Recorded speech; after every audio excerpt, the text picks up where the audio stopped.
Another. Hello and welcome to 97.9 Unity Radio, the best political talk show in the 508.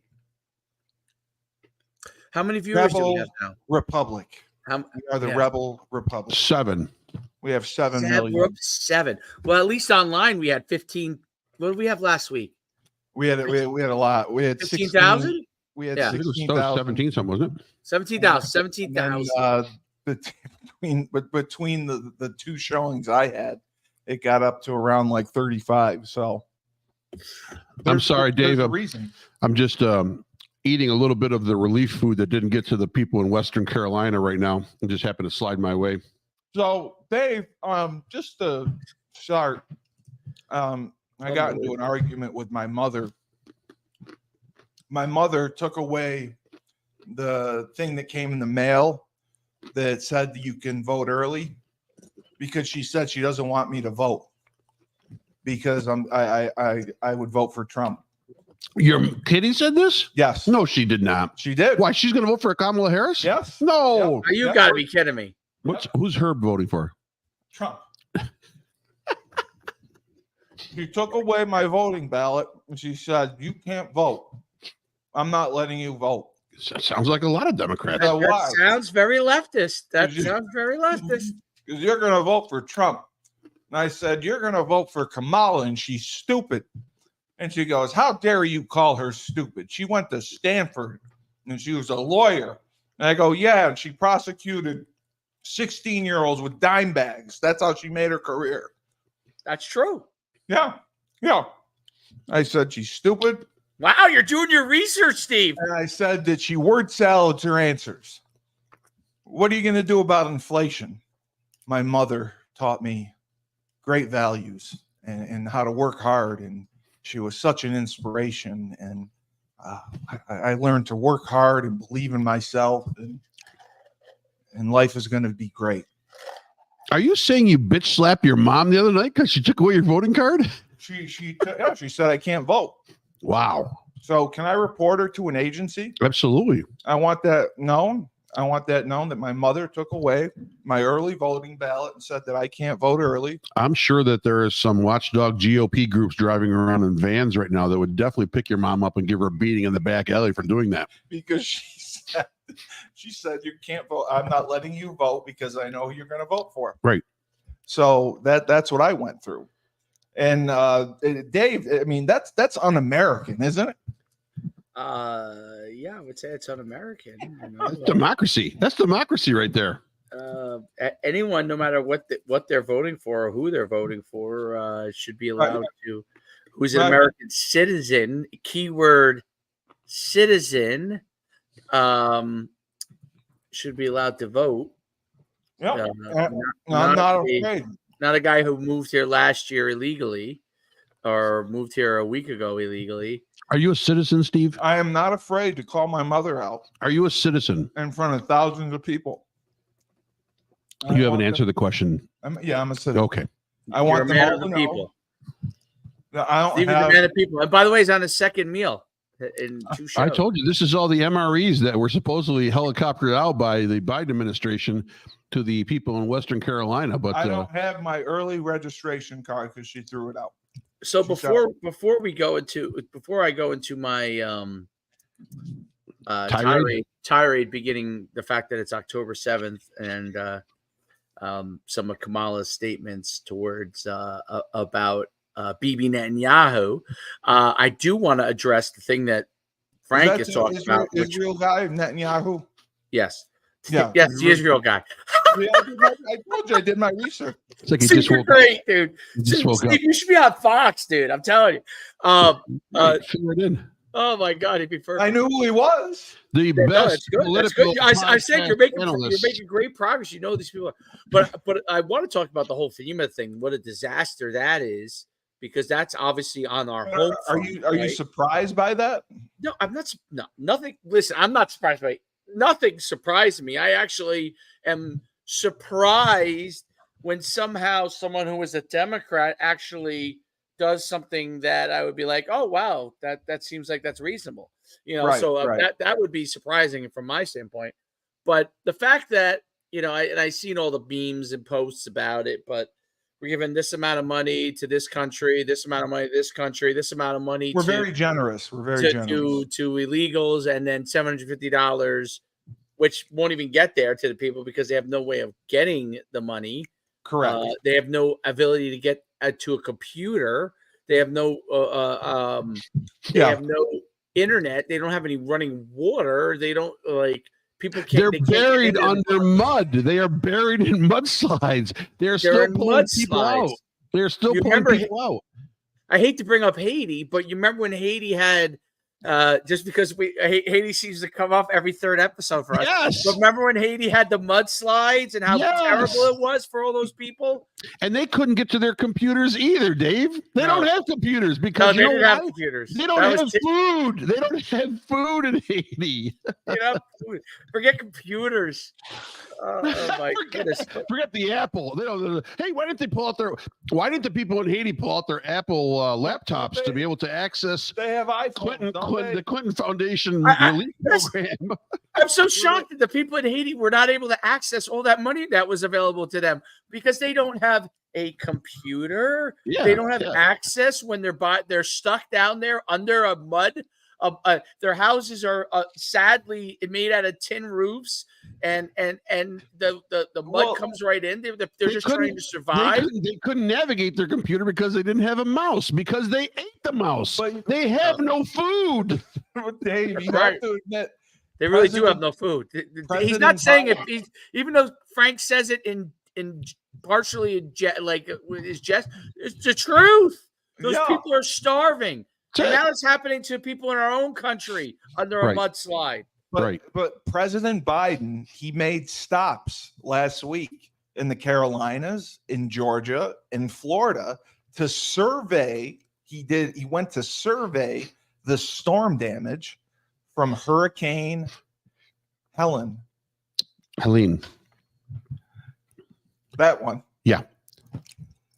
Isn't that nice that he did that? He went to survey it. He wanted to see the damage and figure out how he was going to. Well, every president should go to national disaster areas to survey the damage, just not 8 days later.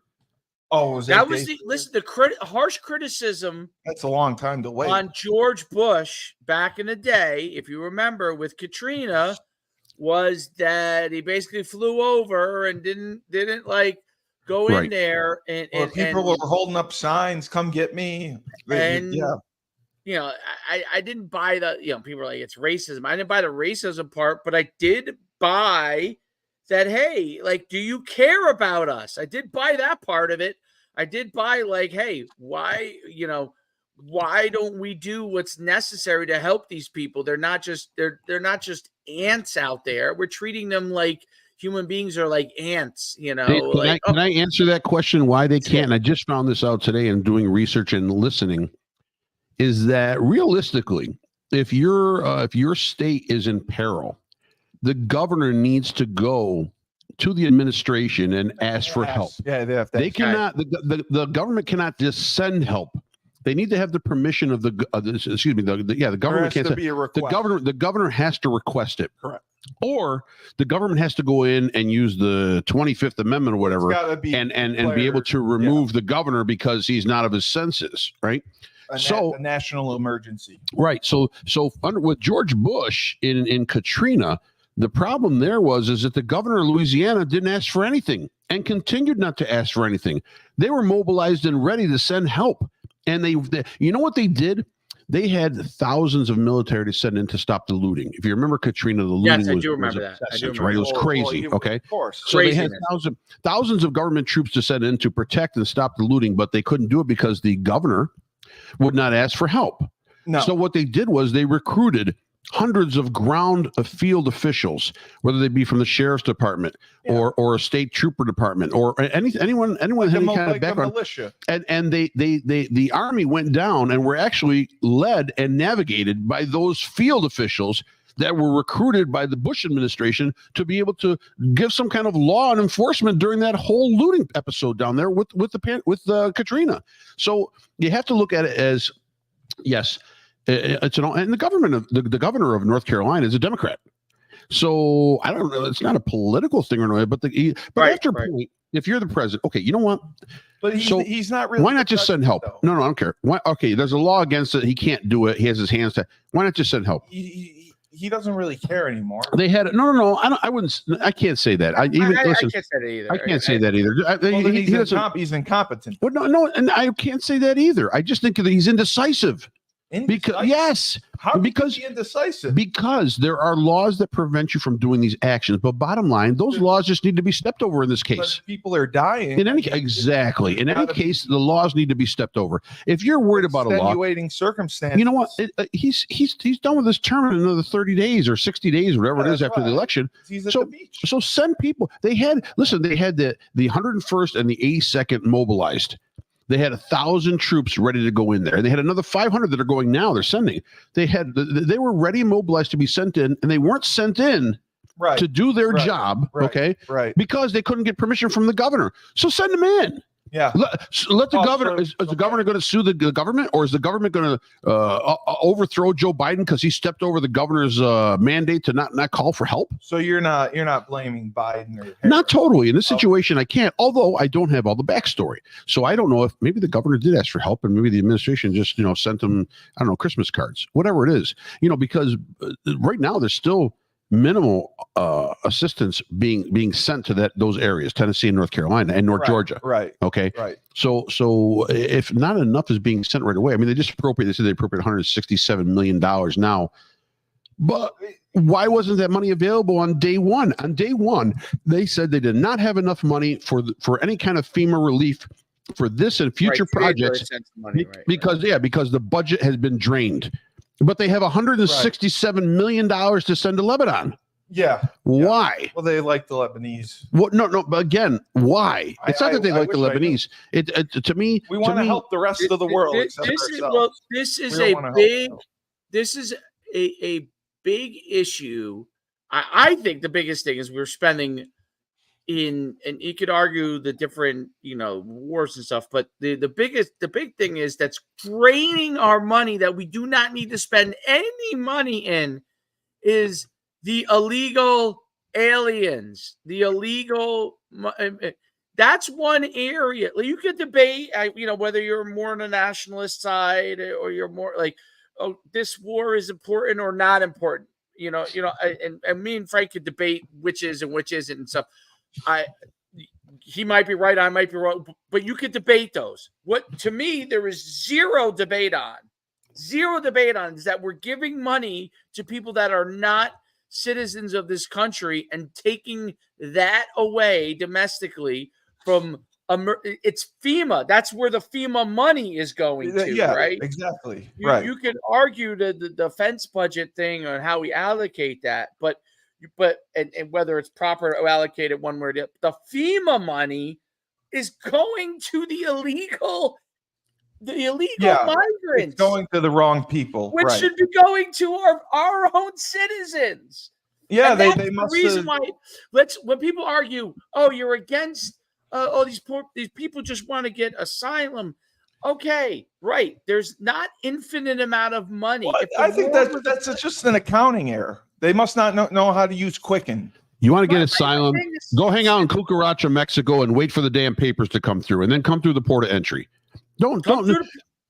Yeah. Day one, Dave. Joe Biden opened up our borders and said, "Come on in," and they were coming in by the millions. Remember those convoys, those walking convoys that were coming from Central America? It was amazing. I mean, literally carrying everything they own. Literally, it was like the Pied Piper, and somebody was blowing. Joe Biden was blowing the flute, and he was leading all those people up to the border. And all they got to do is, hey, just get across the river.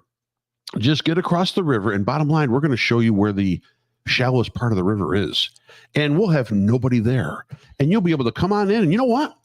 Funny how you're going to be directed right to a airport or a bus station, and they're or carrying we can everything they own. Right, exactly. Amazing. Not to the major city airports or bus stations, but to these scattered areas, like what you see with Haitians in Ohio. Okay, right. Because those are easier to cover up, right? If thousands of migrants are coming into New York City, it's going to create a problem. Aurora, Colorado. Where I never heard of the place before that, right? No, I didn't. So now, Same thing with Springfield, Ohio. I never heard of Springfield, Ohio. Springfield, Massachusetts. Now the thing is, so bottom line, they're sending all these immigrants to small areas. Now all of a sudden, DeSantis and what's his name in Texas get smart, and they're like, you know what? We're going to start flying them in and dropping them in to the big cities, and let's see what happens. Chicago, New York, Boston. Where else that's been affected by not just a few immigrants, not just a lot of immigrants, unbridled amounts. These cities can't handle it. Right. And I'll tell you my other possible grand conspiracy, right? Mayor Adams in New York City, who was part of the Democrat machine, spoke up against the migrants coming in, because obviously it was flooded, and all of a sudden he was like, wait a minute, this is actually a little bit out of control here. I'm going to speak up against this. And when he spoke up, amazingly, the FBI was at his door. Amazingly, he's being, he hasn't been forced out yet, but they're working on forcing him out, right? Amazingly, because even though he is a Democrat and he believes everything that they believe, basically, but he was like, wait a minute, people in New York City are starting to kind of backlash against this. I'm not going to be the guy that let every migrant come over and cause crime and all these things going on. And I'm not going to be the one responsible. I'm going to speak up. The gig is up. The gig is up. That's right. I had a question. So they made the decision that Biden wasn't going to run for a second term. That's what they decided on. And Kamala was going to replace him and run. Right? That's how it all shook out. No. They didn't want Kamala. Okay. Well, they did, but that's what happened. She basically got dumped onto the lap of the DNC by Joe Biden. Right. Yeah, Biden really made that. Next morning, Biden made that move when they knew they were going to dump him. He counter moved. He made the counter move. Here you go. Here you go. Here's somebody who had zero approval. Win with her, right? Okay, because I keep getting it confused. I keep getting confused. Like Biden's not president right now, and Kamala is. Right. But she's not.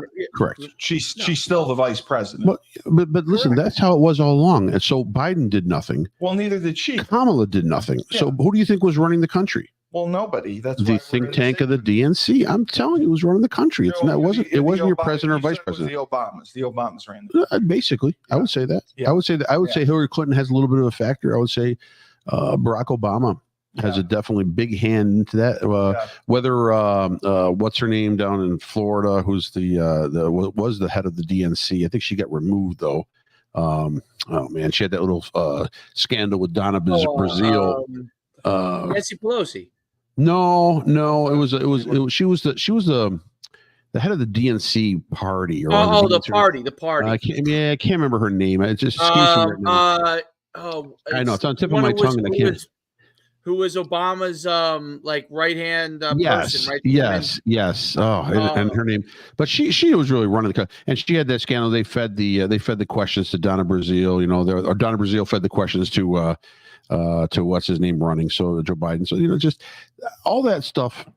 All that stuff. Valerie, no. Not Valerie. No, I'll find it. Oh my God, it's terrible. It's on the tip of my tongue. But all that just shows you is bottom line is that nothing is to be trusted that comes out of the White House. Any information you get here, publicly, press release, press spokesperson, anything like that, it's to not be trusted coming out of the White House. That's all. Valerie Jarrett, right? No. It was a. Oh boy, it was. I'll find it. I got to look it up. Was it a woman? A woman, correct? Yeah, she had two last names. It was like a surname, and I can't remember her name. Rosen something or and Dave, you are correct. Kamala said that DeSantis was selfish for reportedly not taking her hurricane-related calls. So she apparently called Governor DeSantis and wanted to talk about the hurricane, and he must have been on the other line, and he wouldn't take her calls. So she must have had people ready to go. And he didn't want to talk to her. She said that it's utterly. So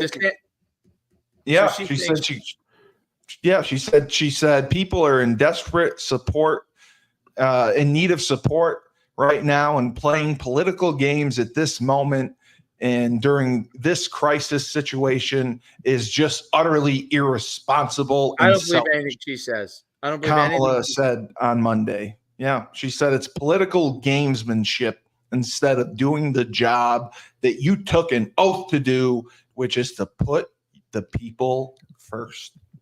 And that's what she said. She said that they had plans to bring relief to Florida, and DeSantis just wouldn't take calls. I don't know. Debbie Wasserman Schultz. Oh, That's Debbie who- Wasserman Schultz. Yeah, she was running the whole show, and so there's a group of 4 or 5 people handpicked that are actually calling the shots right now for this country. It's definitely not your president because he's in nappy time land, and it's definitely not Kamala Harris. She hasn't called. Well, let me say something now. She has co-signed everything that this administration has done because she's part of it. We talked about the mob last week about how it gets all tied in, top down, the boss through the capos through everyone else. Everyone is responsible. But bottom line, if you think she came up with any innovative ideas, any ways to twist things to make them pass through Congress, nothing. About her policy. Nothing. What are her policies? What are her policies? Well, all right, bring me up something. Bring me up something. She obviously we know her stance on abortion. Obviously, we don't know her stance on immigration because it's changed. It's done a 180. We don't know her stance on bail. I haven't heard anything on bail reform. She's all for that or not for that. I'm assuming she's for that because she's before. She's for it, but allegedly she's going to criminalize the illegals, which I still don't believe. Right, but they haven't done it so far. So why would they do it? Why all of a sudden are they going to do a 180 again? They're doing this to appease voters for 30 more days, and then all of a sudden it's lights out, baby. I don't know how you can do that. So you can lie about what politicians lie every day, and then once you get elected, not you know what? Somebody made a great point. I was listening to it on talk radio. I think it was Brian Kilmeade. So he had somebody on there, and they were talking about Donald Trump. They were talking about Donald Trump is the only president. Everyone promised to move the Israeli embassy to Jerusalem. They promised to move it to Jerusalem. That was the big. That's the capital, isn't it? That was the big. No, Jerusalem's not the capital. So they promised to move it to Jerusalem. Okay, it's a religious factor more than, and also international factor more than anything else. George Bush promised to do it. He didn't do it. Clinton promised to do it. They didn't do it. Obama promised to do it. They didn't do it. They all promised to move the embassy to Jerusalem. Okay. Donald Trump said, "Hey, that's part of my promise. I better do it." So he did it. So what you're saying, you're looking at people are saying, he lies. All politicians lie. Well, but bottom line, if he's lying about saying, "Hey, I had the greatest inaugural crowd ever," or whatever, okay, yeah, he spruces it up. But I think when he tells you on policy, when he tells you on effect, when he tells you that he does it, or at least he attempts to do it. Yeah. Politicians do not attempt to do that. They don't want to do it. They make empty. It's called empty promises. Yeah, but you shouldn't be able to do that. Yeah, but you can't. There's no There's no repercussion on that. They're promises. They're not signed guarantees. Oh well, that's. I promise. I don't agree with that. I promised Steve to be the crappiest co-host you'll ever have on a podcast. Okay, I promise you. Right. I Steve, throw some oranges at him. Well, no, I just two, please. I don't think that's fair. If you say you're going to do something and then you get elected and then you don't do it, unless it's in writing, unless it's in writing, unless it's on a piece of paper and it's a law or it's guaranteed. No, because people don't remember.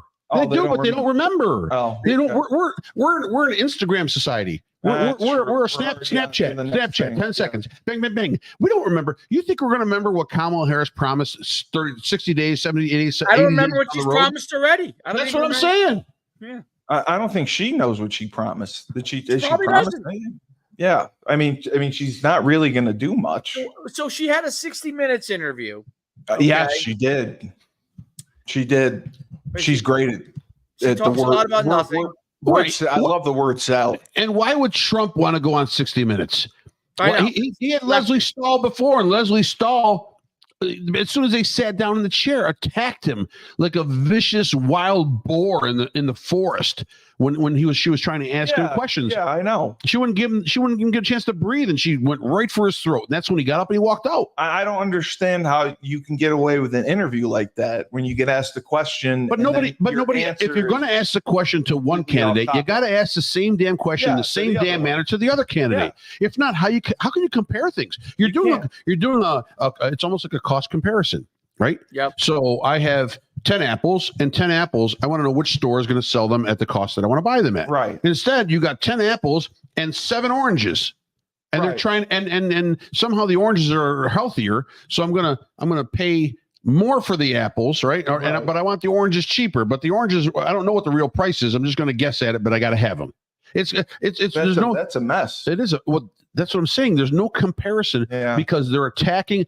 I think I said it the last podcast, the one before. This guy for 8 years, 7.5 years, they have been at his home with a megaphone every day, every night. Okay, I'm being facetious, but yes, they have been at his throat every day, every night. Right, two assassination attempts, impeached him twice. Every media outlet using the same. How does every liberal media outlet use the same terminology when they describe someone? For example, the last one with J.D. Vance. Weird. They're weird. I thought he was pretty good. Weird. Though. Yeah, no. But what I'm saying is, every liberal outlet used the word weird. So you don't think there's a press release by the DNC to all these liberal agencies to call him weird? To call him and the president and vice president weird. Okay. After J.D. Vance did very well in that debate, and Tim Walz looked like he was a deer caught in headlights. And I haven't heard the word weird once. Have you heard of weird? I haven't heard weird once. Haven't heard it. Oh, because Walz is weird.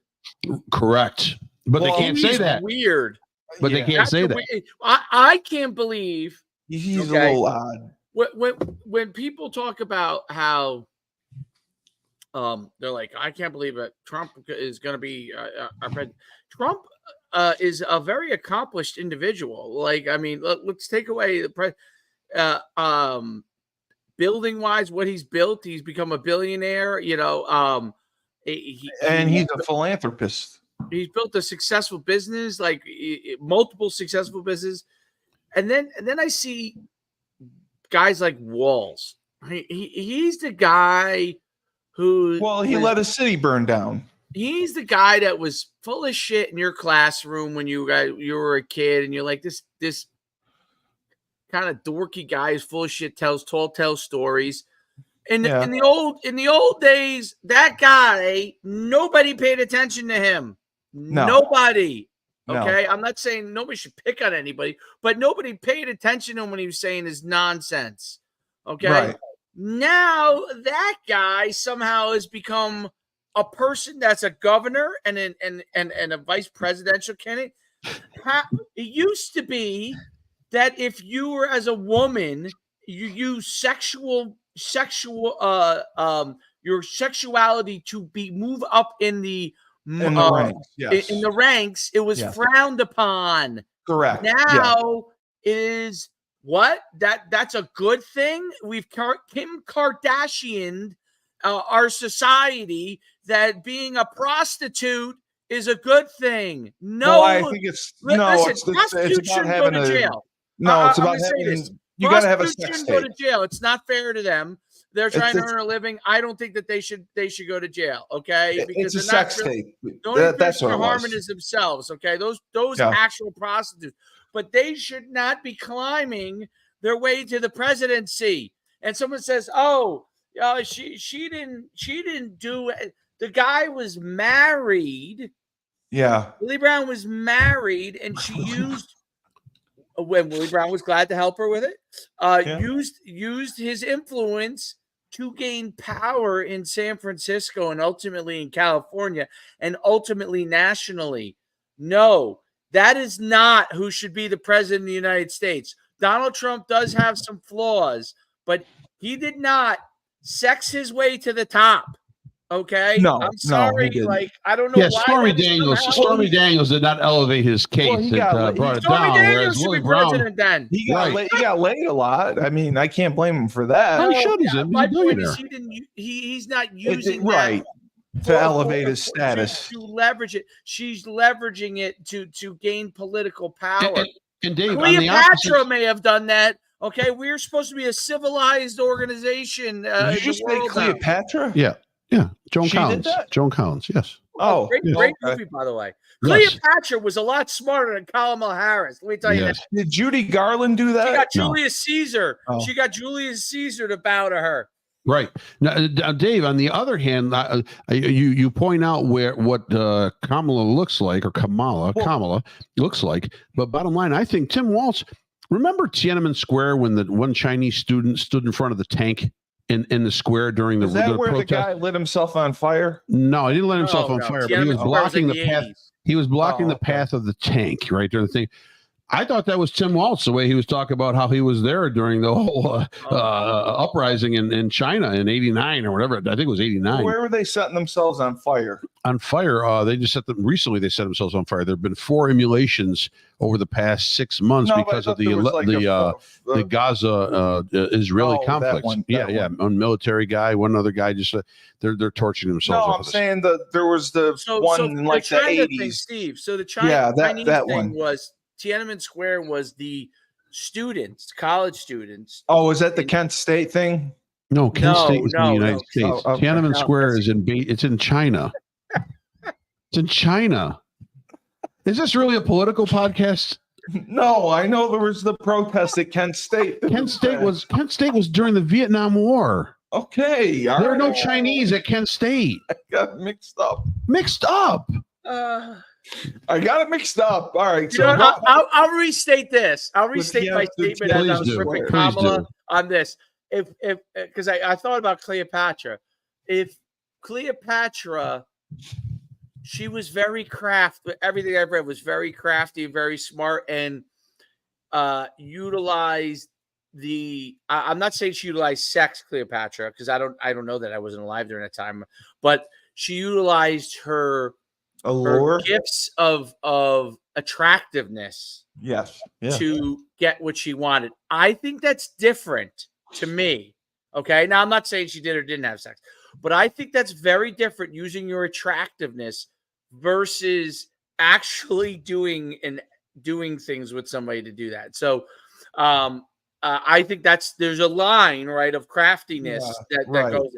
That's called. It's like when I used to read all the different animals like tigers and lions, and what I remember reading about the puma was that I was like, the puma, he's fast, but he's not the fastest. He's athletic, not the most athletic. He's a good killer, but he's not the best killer. What made the puma so good? Is the puma has a craftiness to him, his ability to maneuver and figure things out. Well, that's like cats in general. Are we talking the politics or baseball? I feel like Bob Uecker right now, and they're bringing out the crafty left-handed veteran out of the bullpen. Well, what about JFK? JFK was with banging Marilyn. Yeah, banging everybody.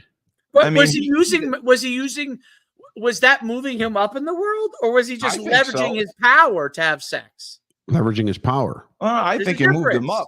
Willie Brown was leveraging his power.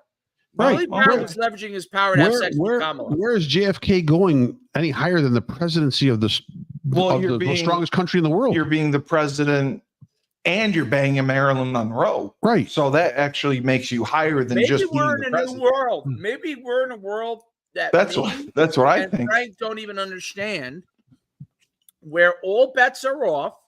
All bets are off. And there is no such thing. It's just like the NCAA in college football. There is no rules anymore. There's the Wild Wild West. Yes. And so me, in my, I guess, ignorant mind, I understand what you're saying. Does not understand that there are no rules anymore. Right. Me and Frank may be caught in the 15 years ago when there were certain kind of things that we're in the Matrix.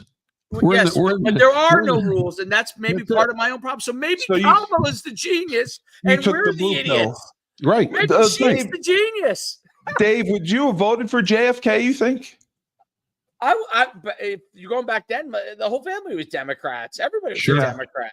Yeah. Sure. You had to. 100%. Nixon looked atrocious in that first television Well, he interview. sweat a lot. They said. Well, they put 17 pounds of makeup on him. That's the problem. He was sweating because he was covered in layers and layers of makeup. And he, tricky dick. Would you have regretted voted for JFK? I don't know. I don't regret voting for any president because you know what? I don't trust any of them. I don't like any of them. I don't like anybody. I like the culminating. I'm serious. I like the culminating effect. I like the culminating effect of the race. Yeah, I like the culminating effect of the race. It's you know exciting. what I mean? It gives you something to talk about. Remember when Ronald Reagan was running against Walter Mondale? And he was really bad. They did. Well, the thing is they tried to do what it looks almost like this past race with Trump and Biden, although less to effect because Trump is kind of old too.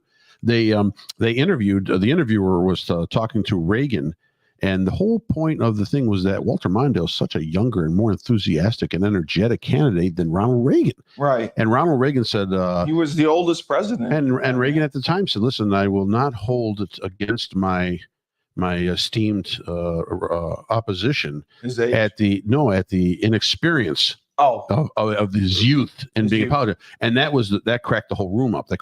I love that kind of stuff. I love the back and forth banter. I love the whole culmination too. Every day a new poll comes out. I can't believe there's got to be so many people doing polls right now. It's not even funny. Every day, who's up 2 points, who's down 2 points. I'm telling you right now, the country has already made up their minds. Yeah, you said that, but you said the VIP debate definitely helped. The what? The vice presidential debate. It didn't hurt. It didn't hurt. But bottom line, no one's voting. No one's voting for J.D. Vance or Tim Walz. They're not. Right. No one's voting for So bottom line, help hurt doesn't matter. But I'm telling you right now, the election is already done. We could do the poll tomorrow or the voting tomorrow. My mom took the thing away. Listen, you can go get another thing. Oh, okay. You can get as many as you want. You can go to your polling station to pull out your signature because you are a citizen of this country. You signed before when you voted initially, I have, yes. And they'll match your damn ID up with your signature. Oh, but I need the ID. And you just walk in. You may not. They may know you. Maybe a guy who knows you says, "Hey, Steve, I know who you are. Here's your signature. Is that yours? Yep, that's mine." And they have you countersign it right there. But it is wrong that it was taken away from me. Absolutely, it's wrong right there. My right to vote. Absolutely, right now. Listen, I got a couple guys. I want everyone to know that on the show. If you need a couple guys to come to your house and straighten your mom out, I have no problem in doing that. She took my thing and said that she violated your rights. Yes, absolutely. Yeah. Can I have her arrested for that? I think you can. I can file. I think you can. You want me to call? I'll call the authorities right now. Let's get a squad car down right to your house. If we see your mom at 2 a.m. on some of these security cameras when they're putting in the sticking the ballots in, bringing in boxes and boxes of ballots. Yeah, I mean, I'm calling it to the carpet. I'm calling that's the greatest podcast host in the universe's mom. Throw 2 oranges at her. Yeah, someone knock her out. Someone get her. But so you're admitting that you would have voted for Kennedy as a Democrat? Yeah, I don't see. I probably would have. Well, I wasn't born. I'm 67. That's why I'm asking you now. But I mean, I yourself now. I would have voted myself now if I was. I most likely listen. There was such a sentiment of love of being. We used to care about being citizens of this country and Americans. We had pride in our country. We don't have that anymore. All we do is look at the negative side of this country. You know why? People want instant gratification. They don't want to go through 40 years of hard work. They don't want to put in 35, 40 in a union and then wait for the retirement money and all that. Right. They see some young ass, smart aleck 21-year-old who just made $6 million in the stock market. And I got to have that right now too.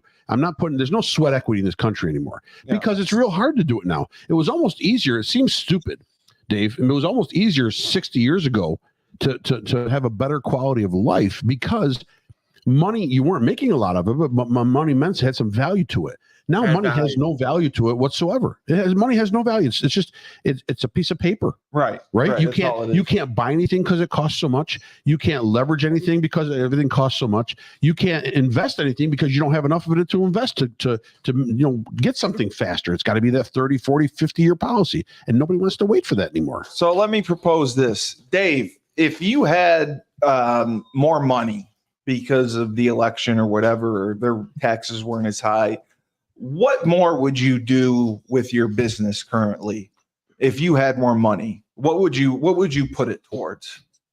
If I had more money for my business because I Yeah. wasn't what? Because taxes were lower and yeah, you had more money because of it. You'd have a better quality of life. Like you don't have to have two people working in a family. Right. You could have one person that does dedicate their time to the child instead of like both people working and figuring. There's a lot of there's a lot of things there's a lot of things that, because there's costs that are higher, that you cannot do in the same way. Now there's also it's also a vastly different world as far as from like informationally than it was back then. Like, so you brought up Kennedy. Would you have voted for Kennedy, right? Yeah. Here's how Democrats have changed. Everyone loved Kennedy. Right. I'm going to read out, and Frank will know this quote. Okay. What Kennedy said, ask not what your country can do for you, ask what you can do for your country. Was a Democrat saying that. Okay. Yeah. The saying now is among the Democrats is get yours, screw everyone else. Right. And then burn, baby, burn. The guy let his city. By the way, if they don't look like you and then they're in the wrong group, that determine that you're people not looking like, instead of people figuring out how to get along with each other, we're different races. We all figure out how we can get along. No, because you're this race and I'm this race and this person this race. We all have to be separated. Like, correct, right. The world was fought to bring people together, no matter what race, creed, color they were. Martin Luther King, who was once one of the great leaders in African American culture. Well, Malcolm X people now vilify him because he was saying, "Let's bring people together." I mean, it's. Well, I thought he had a lot. I thought he had a lot of mistresses too that caused problems. Yeah. Well, did he have flaws like any other human being? Yeah. I mean, I guess so. But Malcolm X too. He was a good leader.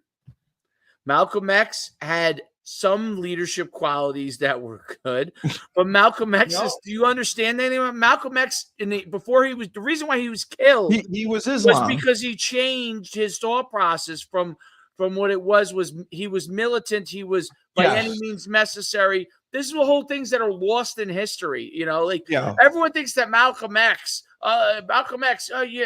he said, we're going to take our rights by any means necessary, kill people. The original whole Black Panther movement thing. Correct. That's how we're gonna do it by any means necessary. No, in the end, Malcolm X was killed by the people that were originally by his side because of the fact that he changed and he realized Martin Luther King's philosophy was the right philosophy. Not what he originally thought. The guy doesn't know who Bibi Netanyahu is, but he knows Martin Luther King Jr. had mistresses. No, they said that. What are you reading, Steve? Don't you oranges at him. Malcolm X was in the Nation of Islam, though, right? Yes. He was protected. So that's these are the things I don't know for sure. Okay. Well, I think he was a preacher under the Nation of Islam. He was a preacher, or they protected him. I think they protected him. But he's part of it. He was Elijah Muhammad welcomed into the Nation of Islam. Welcomed in, yes. And then once he switched to being a Muslim and started to, and they saw his gift of gab, man. They saw his gift of recruiting. And listen, I'm not against the guy because if anything, he's the one that said, "Don't trust the Democrat. Don't trust the white people." Said the Democrats. No, he was like, "Don't trust." Right. If they're handing you out something, don't trust it. Right. So they see it, but bottom line, at least he brought structure to their people. They brought organization. They brought power. They brought things that are needed. Things that we've lost today. Things that many communities have lost today. But I'm with you, Dave. If they got to stop. If I hear one more Democrat or liberal or whatever come up and throw the race card in my face, I'm going to knock them out. I don't care what it is. I'm going to knock them out. I'm sick and tired of hearing about the race card. less people are racist today than ever. They are, because even the older guard. I just think they want money. No. Even the older guard has sort of pulled back and realized that, bottom line, within 20, 30, 40 years, this country will be a meld of different ethnicities. Yes. So we're going to be maybe a light dark skinned people. We'll be a minority. That's okay. That's okay. Yeah. That's all right. Yeah, things progress. You know what I mean? That's no big deal. No. You have to accept people for who they are. You have to accept the good and the bad. Every race has good and bad. Absolutely. But if you have to have these political pundits and these online jockeys, so that's what we are. That are telling me that we're political pundits. Yeah, but I don't think we're throwing out not inconsequential information. I don't think we're throwing out bad information. Oh, right. I really think we're kind of on an even keel. We might listen. I think we are. Like I said, you look at me. I'm sort of a flat in the middle guy as far as values. I'm more of a money guy. I'm a fiscal conservative. I need to know where my money is. Socially liberal. So socially, I don't give a shit. Yeah. But bottom line, you have to look at the structure that is lacking in today's society. Right. And I think that Malcolm X brought that. He did. And so, and Martin Luther brought that. Martin Luther brought, a peaceful protest and all that. That's all great. But for us to compare those people, Kennedy, would you vote for him? Would you vote for him? Yeah. Back then, it was a simpler voting process. That's true. There was less information. Yeah. You didn't know that he had 10 mistresses. You didn't know any of this stuff up front. He didn't. So later. Yeah. So bottom line, right now we have so much information. It's a mass inundation. We're inundated with information. There's too much. I got too much. I can't even tell anymore. At all. So I go back to breaking it down in a simple way. And I have a track record. I talk about this all the time. I have a 4-year track record of Donald Trump being in charge of this country. And how it even through the beginnings of a pandemic. Yeah. Correct. I have no track record on Kamala Harris. The only track record I have on Kamala Harris is that she got 0 percentage votes when she was running for presidential candidate. Right. And she's been tied to Joe Biden's administration, which I vehemently oppose most, if not all, of the policies that have come out of this administration. She has values. But values don't do anything for me. They don't do anything for me. I need a track record. If I'm going to go, she's farther left of Biden. Right? Like she's right. Like her statement. I called her a communist. My mom got mad at that too. I said Kamala's a communist. You're high. See, you stick to, you got word salad, communist, and something else. You stick to like 3, and burn, baby, burn. Those are the 3 things I've heard you stick to as far as your analysis. Well, she got really mad. You have to expand your mind a little bit. You have to expand your mind. Okay. And tell your mom how you really feel. You're sick and tired of living at home. I think she's a communist. You don't want to live at home. Yeah, You're tired of it. Yeah. They're controlling you. Yeah, right. You don't get to eat what you want to eat because they're preparing the meals for you, and you don't go out to buy anything because you're cheap. Yeah, right. I'm not cheap. Yeah, well, you don't get out on the road much. Right. So you're not out on the road much, and you don't. It's a tough existence living up in the 2nd floor all the time. Right. Yeah, you got to climb the stairs all the time. Climb the stairs. You're pissed. Yeah. And I want my dog. So you want your dog. So this isn't about voting at all right now. We'll be right back with Dr. Ruth Westheimer, and so tell your mom. Do you know Dr. Ruth is? Steve, do you know Dr. Ruth is? Yeah, of course. Yeah. Of course. Okay. So I want to ask Frank the same question. Yep. If the taxes had been different, yes, and you had extra money, yes, what would you be doing with it? I would have more money. I would just have it there. So let me give you a perfect example. What would I use it for? To accumulate more money. Okay. I would invest. I would buy. I would put some money in the market. I would put a little bit of money in my store. I may expand some. No, but bottom line, what I'm saying is, okay. So our tax season just came by. School tax season. Oh, I had 35,000 in my account. Now 35,000 is gone. Yeah, it's taxes. Okay, my property taxes. Okay, school taxes. Yeah. So bottom line, I saw it, and now it's gone back to 0. Back to 0. So now I got to build it all up again. So sweat equity, and you know what? In another few months, it'll be gone for the county taxes. What would have happened if you didn't pay the school tax? They levy it. They eventually they have the right to levy on your home. Oh, they put a lien on your house. Right, eventually. Wow. I mean, it's not going to happen overnight, but eventually they will. But like, if you waited a year to pay it. Could you have done that? No, you could still. You're past. You're going to give you notice on other year, obviously, but you still have that. But if you're 2-3 years down the road and you haven't paid any school tax or any county tax, they'll levy the home. Wow. I didn't know that. So I was just wondering if like you could have gone a couple months and just let it go. Yeah. And Let it go. Just say it in protest and just say protest. That's what I want to do. You know what happens when you protest for well, your does taxes? it just come from the town? They add late fees. They add late payments onto your protest. All of a sudden, instead of 12, you got to pay 14. Speaking of protests, today, October 7th, the Israelis were attacked by the 1 year ago today, and over 100 people were killed and then taken hostage, and the universities, and other places besides universities, but people on some of these campuses decides to protest against the Israelis who were attacked by Hamas. To my whole thing on the youth of America, terrorist organization. The youth of America used to when the youth of America rebelled, in the old days, it was because we want people to be more accepted. Think about the 60s, everyone to be accepted. For free love, they rebelled against the Vietnam War. A lot of LSD, but they rebelled against the Vietnam War, which was a war that probably was. If we did get into it originally for the right reasons, it escalated out of control and went to the wrong reasons. You could argue there were reasons to be able to protest against something like that. Now we protest on the side of evil. Versus good, which is like I think about the Batman movie, and I used to always say to myself, which Batman movie? The Batman movie when Bane goes into the Pittsburgh Steelers stadium and blows it up into one guy's running for a touchdown. Yeah, that one, and he takes over Gotham. And takes over Gotham, and everybody's living in their little. They have a kangaroo court for anyone did anything. Right. They basically kill them. They walk the plank or whatever the heck it is.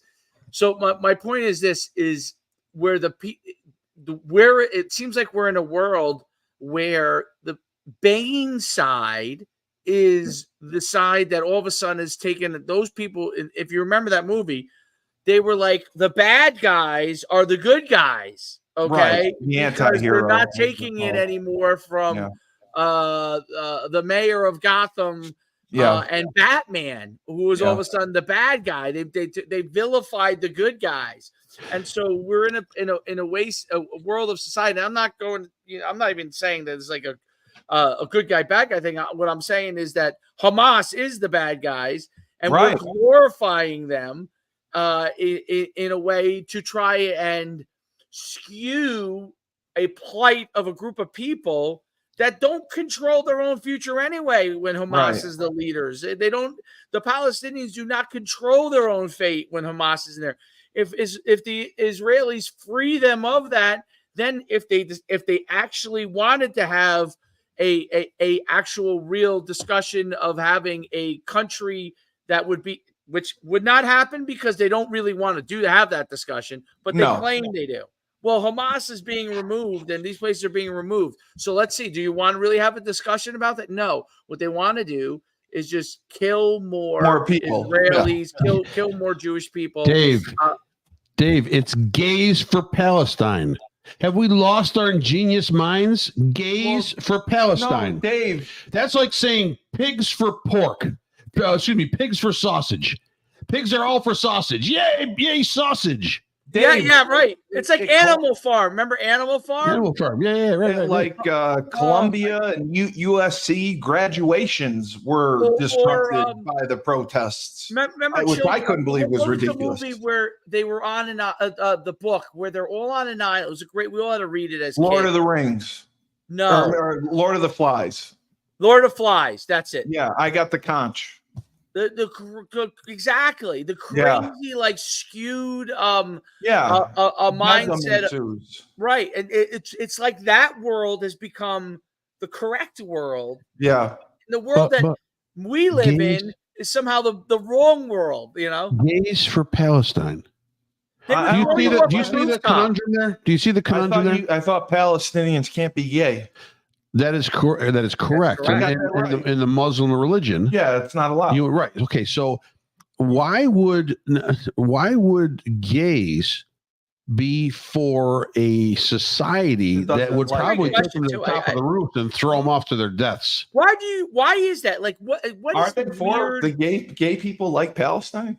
Yeah, there's tons of them out there. They wore their flags. Oh, I didn't. They walk down streets and protest. Gays for Palestine, gays for Hamas, gays for Iran. Let's say for Iran. That'll work out well. Iran. They don't even let women wear clothes like they have to be fully covered. Yeah, that's a religious. Sure, that's a religious thing. Yeah, right, so I can't imagine they'd like gay people. They don't. Right. So, but then why would gays in this country? Yeah. Why would gays in this country support Palestine? I understand it. They're supporting those poor Palestinian people that are being persecuted by the IDF in this terrible invasion. Who's the Israeli Defense Forces. Okay. So the collateral damage. Right. And they're for those people. But bottom line, those people are being run by an organization of terrorists. Yeah. And kill them anyway if they don't fall in line. Exactly. They could care less about them. They're just, like you said, they are collateral damage. They are just, they know that they can throw their people into the gunfire, the missile fire, or the bombs and not have a worry in the world. Right. Because they will just get more sympathy for their organization and their cause. And the cause is this. Yes. Don't let anybody misconstrue. The cause is this. Okay. The cause is to kill every Jew. All of them? Kill every Jew. That's what Iran's think for 2040. Absolutely right. That's the plan. By 24, they got a clock. Do you know they have a countdown clock in Tehran? That is to get to 2040 for the extinction of all Jews and the return of the land back to the righteous people, back to the Palestinians and the Arabs and whoever else can claim land to that. So they're not trying to make a point. They're not trying to save their own people. That's not good. They're not trying to make peace. No. They're not trying to be organized and be human and civil. What they're doing. They're telling you we're going to kill Jews, and not one Jew, not 10 Jews. We're going to kill all Jews. And they're not going to stop. No, well, they're going to kill. They want to kill all of them. Right. But the funny part about the thing is that in Nazi Germany, the Nazis tried to hide the atrocities that they were doing. Okay, because obviously they probably feared that if the world knew, they would come in earlier, and obviously what eventually happened, right? Fight a war about it, right? They in the Middle East, Iran, right, with the countdown, they are telling you what they're doing. That's the they're not trying to hide it. They're not hiding anything. They want you to know. They want you to know. The fact that you got people going and protesting and some of our youth or people look, there are some people that just maybe hate Jewish people and that are protesting. That's obviously a group. There's a group on college campuses. It's crazy. But there's a group of people. I'm not counting those people because those people are who they're going to be regardless. Right. I'm talking about the people who are grown up in our educational system that somehow think that a group that they don't believe that actually that's what they want to do when they're telling you. They don't believe that. They just think that the Israelis have come in and taken out their land, and they're just fighting back as rebels, and they really don't want to kill all the Jewish people, but what they want to do is they just want their land back, and after that everything will be peaceful again. Oh, well, maybe that could happen. That's what they think. If you think that's going to happen, you're delusional. Israel will fight to the last person. Israel will, Israel right now is fighting on 7 fronts as it is right now, and they've done this before. There's been 5 Arab-Israeli wars. You know how many the Arabs have won? 0. Yeah, where they keep coming back, and we're part of the help. We're part of the assistance on that. Yeah, we're part of the assistance. You know what's amazing to me about history? And Frank, I'm curious. I think you find this. History is so interesting. Obviously, all this stuff goes back to biblical times too, right? But what's interesting is no matter what the French do, they're always put their foot in their mouth and always are on the wrong side. So Macron goes and says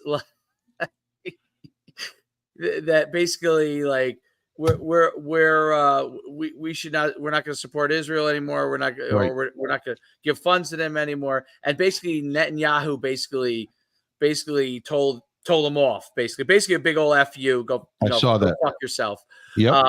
And it was great. Is that the French, no matter what they do, they're always on the wrong side of anything. The French were the ones. The Americans and in all fairness, the Russians and they went in and saved France because the French had as soon as the Nazis walked in, the French Germans, went, oh, okay, take over our country. We'll give up. They didn't even get a fight. The Nazis thought that were going to get a fight. They didn't even get a fight. They just walked right down into Paris and took Paris. Dave, the French were basing all of their defenses on the Maginot Line, which was created for World War I. It was a series of cement trenches with cannons and machine guns that lined the border of France and Belgium and Germany, and they were counting on that line to defend them again. So what did the Germans do? They went around it and went over it with planes, and that was the end of the French in about 2 weeks, not even. So Dave, genius. Okay, what would happen, Dave? Stick to croissants and love. The U.S. just pulled out and stayed out of the Israeli-Hamas conflict. They're not. The Americans aren't fighting there. But we're supporting. We're Dave, you know what? We're building up a lot of troops. There are more and more troops now that are going to that region of the world. And I think I'm more. Okay. Well, we're not part of that. And my friend made a good point of this. I got a buddy who lives in Thailand. He does not like Israel at all. He hates it. He was a teacher down in Brooklyn, and he used to have a lot of Arab students. And so he takes the plight of the Arab side more than the Israeli side. And he told me, he goes, I just hope that this conflict doesn't draw the United States into that war. In the beginning, I was like, nah, you ain't got to worry about it. It's not going to. Now I see troop movement. I see the CENTCOM general actually went to. He was just in Israel. So I'm we have two naval groups that are out there right now in the Middle East, and I see troop movements. Some small troop movements are going there slowly but surely. So I'm sort of part of the issue that is Iran on that. Yeah, so right. Iran is when it was just, I think, the Houthis and Hamas and Hezbollah, I think they're supplying them. And but by the way, Biden doesn't give them anywhere near. First of all, if Trump was there, I think first of all, Iran will back down immediately. And then I think you would see the Israelis just get everything finished. What should have happened shortly after October 7th, if Biden just said, do what you have to do to get rid of it, we probably wouldn't be a year into this war. We probably would have been 2 months in. Hamas would have been eliminated. Iran would not have a chance to mobilize. Hezbollah wouldn't have had a chance to mobilize. But basically what happened, it got dragged, as you could predict what would happen under the Biden administration. Remember, they said that crucial word, Biden and Kamala Harris said the crucial word, to hold everything off. Just don't. So remember, don't. So we're not involved. Don't do it. Don't. No, I doubt we will be unless Iran made a move at one of our ships that are out there again. So what happened? I mean, they actually did. Biden did nothing. We just protested. I think it was the Houthis attacked one of our ships or a couple of our ships, and we did nothing. Okay. So I think the first, now I could be wrong, but my thing is the first step is that because there's pressure because the Houthis attacked us, we did not. I mean, ridiculous because people died. People don't even know that people died because we didn't even do it. But you have basically Iran, because of what they're sending all the rockets in there. Now it becomes a situation where if Iran takes the next step and starts to go after ships that are in the water over there, which are American ships that are based out, basically to keep everything at bay. If that is the case, then you would have it. I actually think you should to protect I'm not even talking about Israeli. I'm talking about the American troops that are currently out there, which could be vulnerable.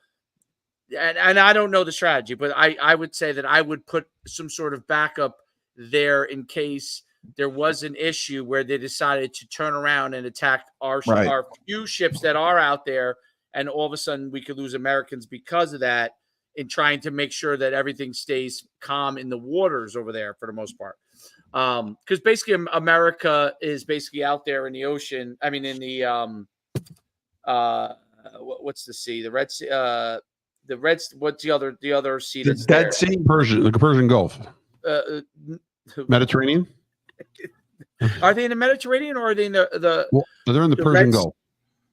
Is the what? The Persian Gulf? The Persian Gulf. Is that yeah, where they're sitting? they're right off. So They're right in off the of Persian Gulf, and yeah, right, to make sure that it doesn't go in escalate or whatever. Well, beyond the air, multiple countries around there don't get attacked and that kind of. And trace all of this back to the $6 billion in funds that was released and allowed to go back to Iran. Yes, because without money there are no terrorist movements. Without funding there is no. So trace again. If you want to talk about good policy and bad policy, Trump good, Biden bad. That's it. It's a very simple. I mean, the orangutan can press the damn button, good and bad, by looking at the results of what happened. Once you release money, even if it's theirs, you froze it. Don't release it back to terrorists. No, that's not the place it should be going. That's where Trump was. Trump made policy without having to make policy. Right. So by not releasing it, he didn't have to even take a side in the situation, right? No, even though he did it without Israel. By doing that, he's showing Israel that he supports them without having to allocate any extra funds, without having to provide warships or anything like that. They know that they're supported, right? And it tells Iran, don't be messing with the United States, okay, and our allies, right? In a way with policy, without really having to do a lot. Biden and the whole this is where I definitely agree with Frank on this. The whole what do you call them? The hawkish viewpoint of that. Hawkish meaning war, like desire for bloodshed and fighting. Oh, right. Okay, that whole like military industrial complex is something happens and we let them determine it and give them back their money, and then if they fight, then we'll intervene and we'll protect our friends. By doing good policy, like Frank says, you eliminate a lot of these issues. Yeah. Okay. At worst, you put them at bay. You keep them at bay. So nobody's fighting, which ultimately, if you look at throughout history, there's been one constant in world history, and that's war, right? So what you're trying to do is keep that at bay. I'm not saying you keep it at bay for 1,000 years. I'm not saying we haven't had one in a while, though. Like World War. But we've started many to buffer ourselves. Yeah. Right. Okay. Yeah. So then that's just a fact of life. To keep them from coming here. That's just a fact of life. We've started many. When this country has, and other countries have started stuff too. But bottom line, every country that started is trying to get at us. Yeah. Nobody's saying there's no Americans out there going, man, we really, you know what? We got to get to Russia. We got to have Russia's technology, Russia's stuff. We need to get Russian modernization. So we got to fight Russia. Yeah. Right? Nobody's saying that. China, maybe, but nobody's really saying, what? We got to get to China. We got to get China's. No. We need their sweatshops, and we need their technology on how they steal our technology. And we really want that. We envy that. Everyone envies this country. If anyone says, listen, the 14 hijackers that did 9/11, and they're all from the Middle East, right? A lot of them were Saudis, right? Okay, so they proclaim they hate this country, they hate Americans, right? They want to kill Americans. They ran plane into our buildings and killed us, killed Americans. They did, but they came over here. They got educated in our universities. Yep. They hung out in our bars. They slept with our women. They love all that, right? So they love the lifestyle. They love this country, but unfortunately, their religion and their leaders brainwashed them into thinking that that's what they had to do was to attack us. Yeah. Okay, so bottom line, we are the envy of the world.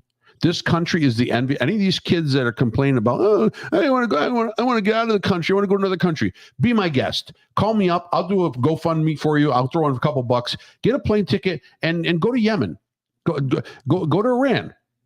Go to Ukraine and Haiti. Go to Russia. There's no food. Go to Haiti. There's Go, no food. go anywhere. Okay. And stop saying, Sweden and Denmark and Switzerland. Stop saying those 3 freaking countries where you pay 60% in taxes, right? Okay, you're freezing your ass off. Okay, yeah, exactly. Yeah. And what is their country? What are they developed? Well, tell me what major things they developed. What do they control? Nothing. IKEA. They have to go with the flow. Ideas. They have to go with the flow. No, they're happy. No, they're happy. Great. That's what. Then send Kamala there. She wants to bring joy. Bring it to Sweden again. We don't give a shit. No, she just says we're just. No, listen. and Sweden has. It's funny because Sweden is very welcoming. Believe it or not, people don't realize it, but they allowed migrants to come in there. They have great-looking women, too. They do have great-looking women. They allowed the migrants to come in there that happened to be the majority of them were Muslim, okay? And now there are areas in Sweden. Look it up. You can't go. The cops can't go there. Cannot go. Okay.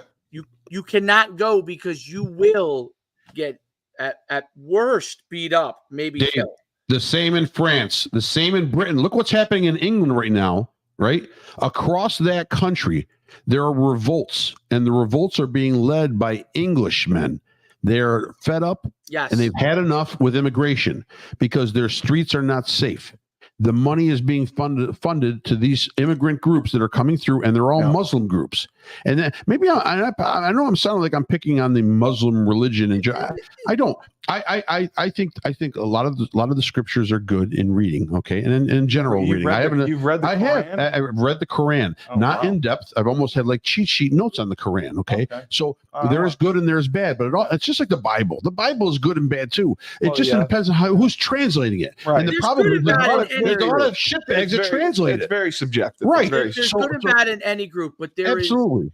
But the policy, right? The policy of certain countries and certain religious leaders in Islam is a policy of terrorism, is a policy. Correct. And so what happens is people underneath their watch are, like Frank said, brainwashed. It's not that those people wouldn't be good people. It's that they've been told from the time that they're young that these are your enemies. These are your mortal enemies. Okay. Right. It's to me, it's no different. It is different because there's an end game of killing people on it. But there is also that's an issue. Tough end game, Dave. That's a real tough end game. No, it's a tough. I'm saying what I'm saying is there are when you talk about racial issues in the United States, right? There are people in the old days when they were under, they were taught racism and that black people were bad and looked at them in a certain way.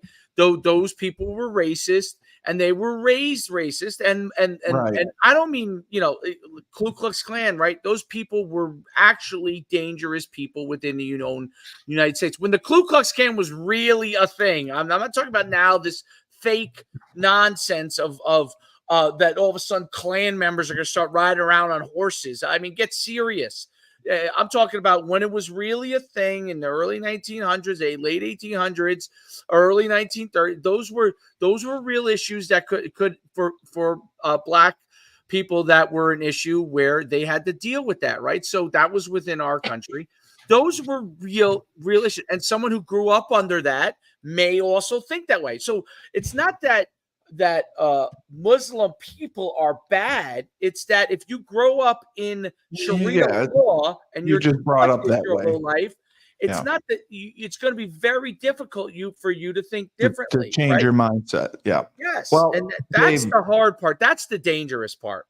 I agree with you. And on that point, unfortunately, we have to end our discussion. That's it. On a spirited rebel republic. What? Who's running this shit show? We only get an hour. I'm sorry. Come on. Yeah. Well, we'll try to get more time. Why don't we do 3 hours? And then we can just chop it up and edit it. Make ourselves look really good. We will. We'll do one every night this week. Whenever you want. Whenever you want. I can't. So that's for Bibi Netanyahu and my voting Martin Luther King Jr., Malcolm X. This is the greatest podcast host in the universe. Well, I want my voting ballot back, so everyone knows that. Whose mother stole his voting ballot. My voting ballot, and she said I can't vote. I The want question everyone is, to would know Martin that. Luther King, BB, and Malcolm X And Dave and JFK, would they like the oranges or would they like or the lemons. Yeah. Dave, I want you to make make a short of me saying that my mother took my voting ballot and have it go viral. And then have a So little they baby, can't- have like a baby thing. My mom took my voting ballot. Yeah, and I can't vote because she doesn't like who I'm going to vote for. So make that a short, and that'll go viral. I think you guys should do you should do one of those. Yeah, I don't know if you ever seen these TikToks where like they come in and then you instead of like surprising her with some crazy gadget or something where people go nuts, what you do is you take one of those ballots and you check off Trump, and then you leave it on the table, and then you leave a note and said, "Mom, for you, love, Steve." Yeah, You sign it and you mail it in for her. Yeah, we'll do that. That's what you should do. All right. Now that I know that Kitty's a Democrat, yeah, she's a union. I'll be. Oh, did you tell her that 58% of the Teamsters are voting for Trump? Yes. Well, we'll tell her that next time. Yeah. All right. So You sure that's it? Yeah, for Come on. Coach Schuman. We have so much more to talk about still. We'll do more episodes. We didn't talk about the relief in North Carolina yet. Yes, And, we started to, but then like you told us about Haiti and We drifted right off. Well, we'll talk about it next time. Dave's been losing weight. He's been eating the trees. Oh, Low cal. for Dave, I'm a voice of reason. Frank Cristiano. I don't get the vote. I'm the best podcast host and radio host in the universe, Steve Cully. This has been Rebel Republic on 97.9 Unity Radio. Remember, when life gives you lemons, don't make lemonade. Yeah. Take 2 Eat dried oranges sausage. and throw them back at life.